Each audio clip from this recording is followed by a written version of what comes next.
waaqayyo guyyaa lama qajeelfama waaqayyo ittiin jiraachuu በእግዚአብሔር ምሪት መኖር qajeelfama waaqayyootiin jiraachuu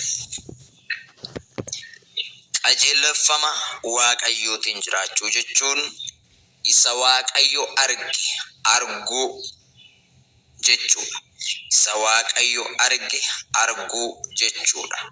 Yookaanis qajeelfama waaqayyootiin jiraachuu jechuun እግዚአብሔር መሪነት መኖር ማለት ሌላ ደግሞ እግዚአብሔርን ማስማት ለእግዚአብሔር መታዘዝ waaqayyoof አጀጀሙ waaqayyoof tole jechuu isarraa qajeelfama fudhachuu isarraa kallattii filachuu isa waaqayyo arge arguudha.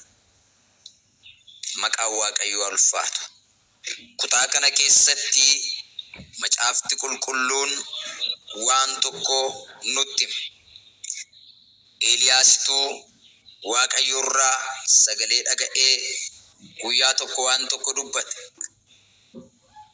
Mootii Ahaab jedhamu tokkotu ture. Mootii biyya bulchuudha.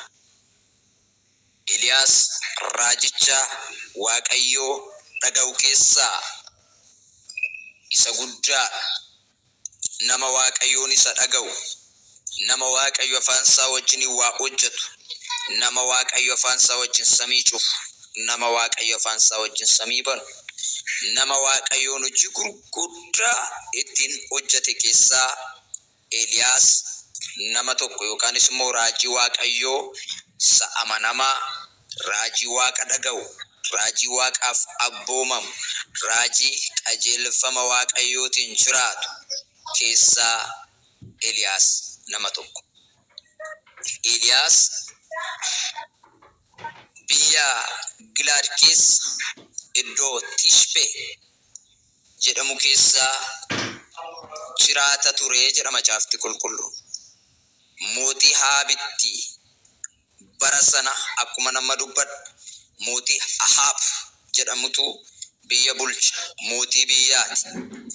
Guyyaa tokko waaqayyoon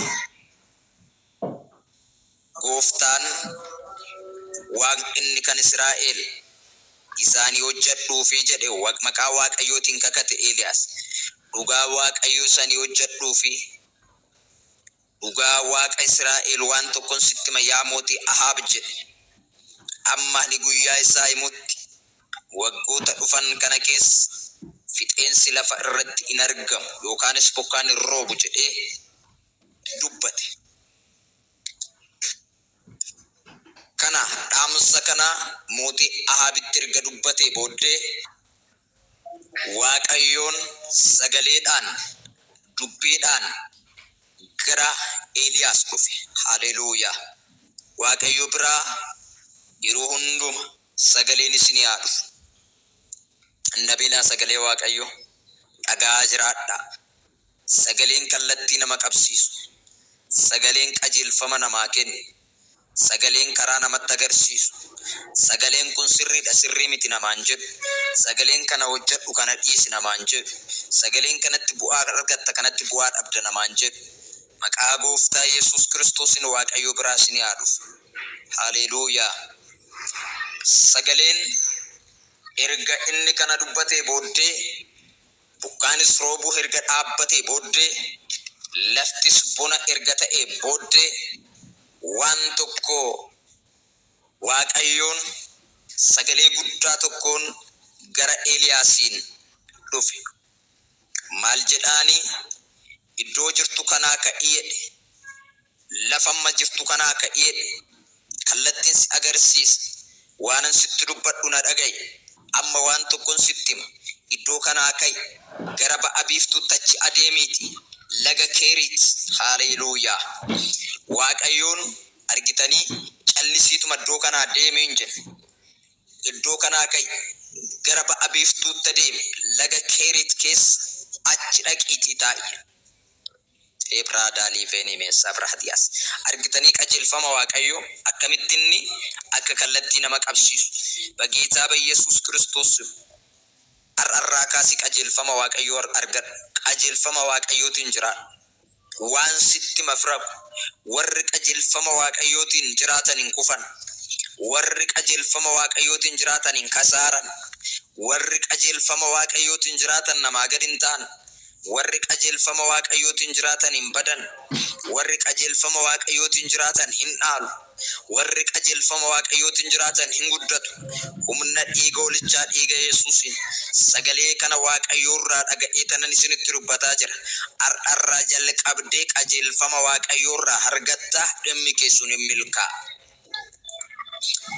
kana booddee waaqayyoorraa qajeelfama argatta arka waaqayyootu qajeelfama siiqin afuura waaqayyootus akeeka ayyaana waaqayyootus akeeka dubbii waaqayyootus akeeka kuftee naftu salphattee naftu qaanoftee naftu xinnaattee naftu inkasaartu himbaddu waaqayyootu akkasiin jedhe qajeelfaman siiqina qajeelfama koo kana duukaa bu immilkooftaadha waaqayyo immilkoofta waaqayyoorraa qajeelfama hargatanii qaana'uun gatamuun hin jiru fira Hallelujah. Waq Elias ar'as waqa keeti. Waaqni kaleessa Eliyaasitti dhufee dubbate baraka kuumoofaati taatiin kun kan ta'e waaqayyoon gara Elias dhaqee kan itti dubbatee deema ture. Ar'a baraka kuu aaraatti immoo qajeelfama kan nuu kennu hafuurri qulqulluun anaaf si keessa jira. Bara sana keessa dubbii waaqayyo gara isaa dhufeetumatti dubbatee irraa deebi'ee deema ture malee baraka kumoofaa keessatti hafuurri qulqulluun nama keessa buufatee nama keessa taa'ee nama keessaa qajeelfaman kennu ture. Baraka kumoofaatti baraka koo araatti garuu hafuurri qulqulluun inni qajeelfama nuu kennu inni kanatti milkooftu inni nuun jedhu hafuurri qulqulluun anaaf si keessa jira. Qajeelfama hafuura qulqulluu kanaan jiraachuu akka dandeessu maqaa gooftaa maqaa Yesus Kiristoosin humni tokko ganama kana maqaa gooftaa Yesus Kiristoosin isiniif haa kennamu. Mahataga pura vanias jenele bedigo todogo paravas elori venimen tarada guys dubbi waaqayyo gara isaa dhufee jedhe kayye gara laga gara ba'a biiftuutti achi adeemiti laga Kerit isa Yordaanos irraa gara ba'a biiftuu jiru keessa maal ta'e dhokadhu